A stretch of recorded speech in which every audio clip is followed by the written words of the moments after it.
Hey guys, I'm glad to meet you guys today. Here is your recorded video for the week. Make sure that you're logging on to either Dojo or to Canvas and doing your weekly work. If you don't, you're going to end up with double or triple the work. So try to stay on top of your work. Once it's late, remember we give it S, N, and U. If it is past the due date, then instead of getting an S, it goes down to an N each week that it's late. So this is pretty easy to do, giving you a week to do it. So pretty simple. Watch this on your own time, and then just go on to Canvas, complete the activity at the end of this video, and send it to me. And then there's usually a quiz at the end or a worksheet. Okay, so we are working on, the last time we were working with geometric and freeform shapes. So this time we're working on value and hatching. Let's learn what value and hatching is. So in this video, we are learning in lesson 4 about value with hatching. Take a look at what we're working on. Kind of gives you a little preview. Okay, so lesson 4 introduces the element of value created by hatching. We'll find out what hatching is in just a minute. So artists use different values in their work with lines and patterns, such as hatching, which is a series of fine parallel lines. What do you know about shading techniques? ¿Qué saben sobre el uso de las técnicas de sombreado? Okay, so if we were going to listen to Spotlight on Music, they would give you examples. I think maybe we'll listen to this later. So this is our Spotlight on Music, and when they talk about music, and when they talk about the ability of a performer to create subtle differences in tones, they sometimes refer to them as warm, cool, dark, or light.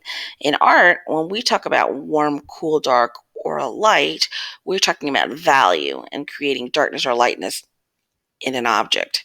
So normally I would play this selection to discuss whether you consider it warm, cool, light, or dark, but I think we'll get to that later on, okay? Let's get to our art.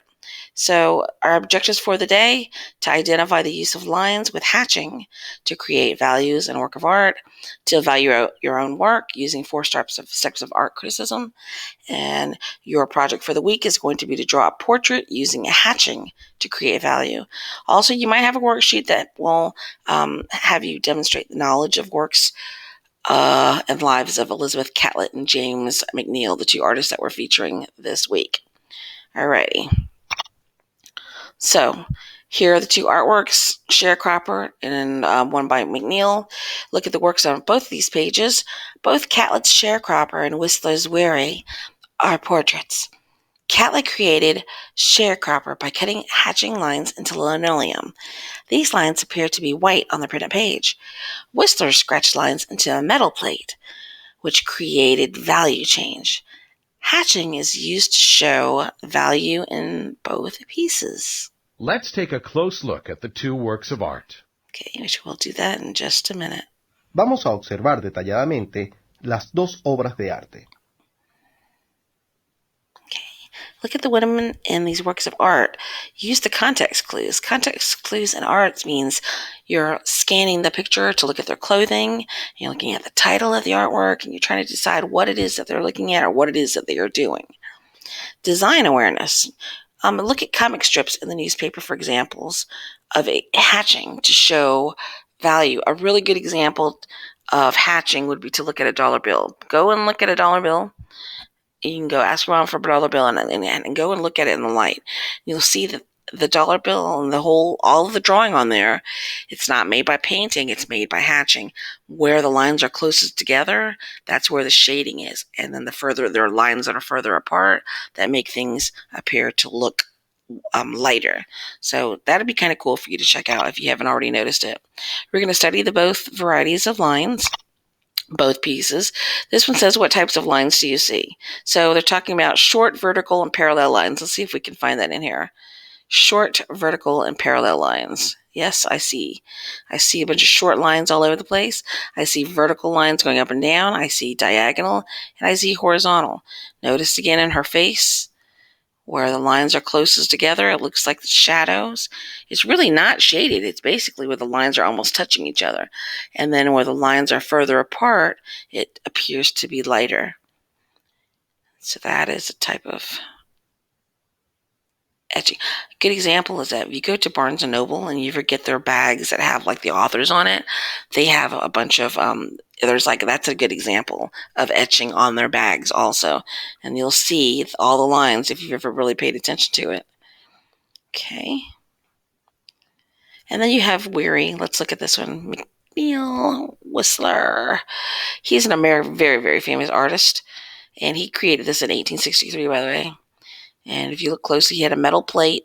And you see the etching. You see horizontal lines, diagonal lines, cross-hatching, like making plus signs. And you see that it's lighter near her hair, lighter on her dress. And where he wanted to create shadows, he made the lines closer together and used different variety of hatching. Some are doing like the cross hatching, which is like a plus sign. Some are just going sideways. Okay. Awesome. If you were just to look at this, you would think that it was just done in like painted or something. So where are the lines closest together and further apart? Which areas have light and dark values? Which areas have light values? We just talked about that a minute ago.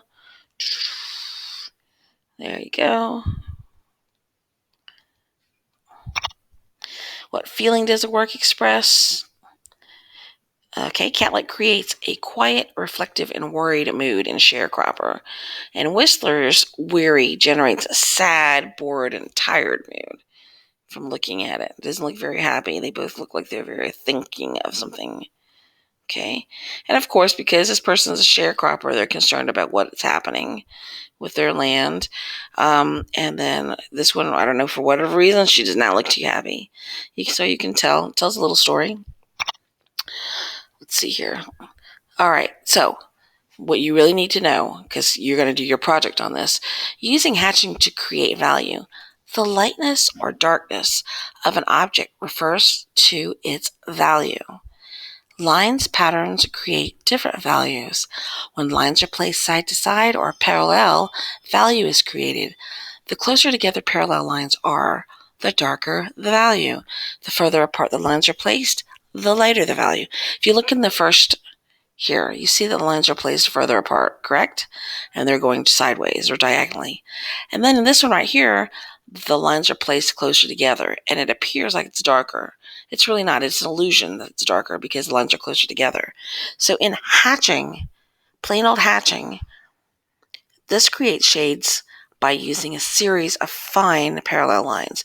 And then you have cross hatching, which is the same thing. So you start out by doing hatching, going side to side. And then when you're done with that, you go the opposite way, like making X. Okay, you see the difference? This was first they started out going one way. They got to the bottom, they went back up to the top, and then went this way, like an X, cross hatching. So cross hatching creates shading values by using two or more intersecting set of parallel lines. How are parallel lines used to create a value scale going from light to dark values? ¿Cómo se usan las líneas paralelas para crear una escala de valores ordenada, de valores más claros a valores más oscuros? Okay. So in practice, what you can do right now is practice before you start doing your actual homework project. You could take a box, just draw 1, 2, 3, 4, basically draw one big rectangle, and then you're going to divide it up. 1, 2, 3, 4, put 4 lines. In the first box, I want you to draw your lines far apart, okay? And the second box, put them a little bit closer together, okay? And then the third one, put them even more closer together. Be careful on box 2 that you don't put them too close together, because then you'll mess up the whole thing. So when you get to the third box, you should put them even closer together.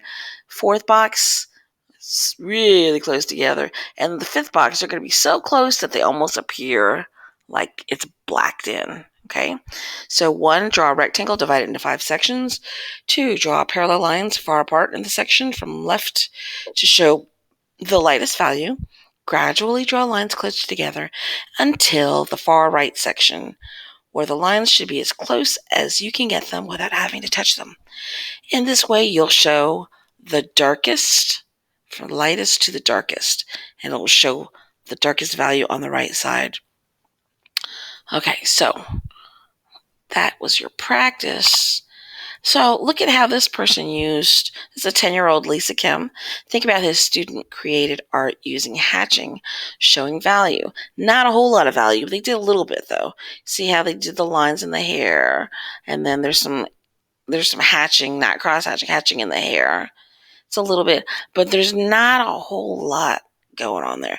I think maybe they did some cross hatching on the side to make some shadows, but it would have been, probably nicer if they put some little like cross hatched around closer to where the shadows would be.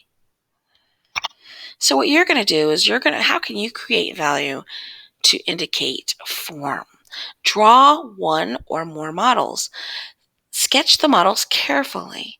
Use hatching and cross-hatching to indicate value and form. What does that mean? Let's check it out. So what you're going to need for this is basically a paper and pencil, okay? I would probably not use crayons or anything like that. We can learn how to do that later, but we're going to just start out with pencil first, okay? So how can you use value to indicate form? You could draw someone in your family if you wanted to. You could sketch a model carefully using hatching and cross-hatching. You can see the girl here. She's drawing her siblings or her friends. You don't have to do that. What you're going to do is I'm going to have you, instead of using like people, let's go back to here. I want you to draw a picture of something in your house, a vase, a coffee mug, something, or it could be, I don't want you to do person just yet unless you really know how to do it. Did we say portrait? I thought it said we're going to do a portrait using hatching. I do believe it said a portrait. So what we're going to do is you're going to draw a portrait. So you can go ahead and draw a picture of someone, maybe just like, or, it could be an imaginary person, a portrait. Look at a picture of somebody on the wall or a picture of you, or, try to draw your person. Look in the mirror and draw a picture of you with just regular lines, right? When you're done drawing with regular lines, I want you to go in and add hatching lines, which are the diagonal lines, and cross-hatching to try to make it darker in some areas and some shadows. So use your regular lines just by drawing it, and then go in and use crossing and cross-hatching to create some more dimension to your artwork. Okay, so how many people did you draw? How did you use hatching and cross-hatching to create value and form? Those are things I want you to think about. One day I'm going to ask you guys to write these down. So you should be thinking about all these things when you're creating your artwork or after you create artwork. What does your mood, your work express? What kind of mood? Does the use of hatching and cross-hatching make your sketch look more realistic? Okay. Were you able to draw a portrait using lines to create values? For our Spanish ¿Pudieron friends. dibujar un retrato usando líneas para crear valores? Okay. All right. So you've completed lesson 4. And when you are going to be taking your quiz, maybe I'll wait. So you'll take your little quiz, and the quiz will only have to be with the stuff that I talked about. And it shouldn't take you that long. You do have a week to get this done. If you didn't finish last week's project, then you are going to have 2 things done. So hopefully you can catch up on that. Whenever we do these things, you're supposed to watch the recorded videos and do your projects in the afternoon. Since we only meet with you for 20 minutes in the morning, this is for you to do on your own at home.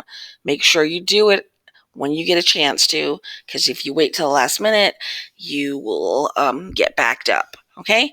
All right, great. Have a great afternoon, and we will see you next week with the next lesson.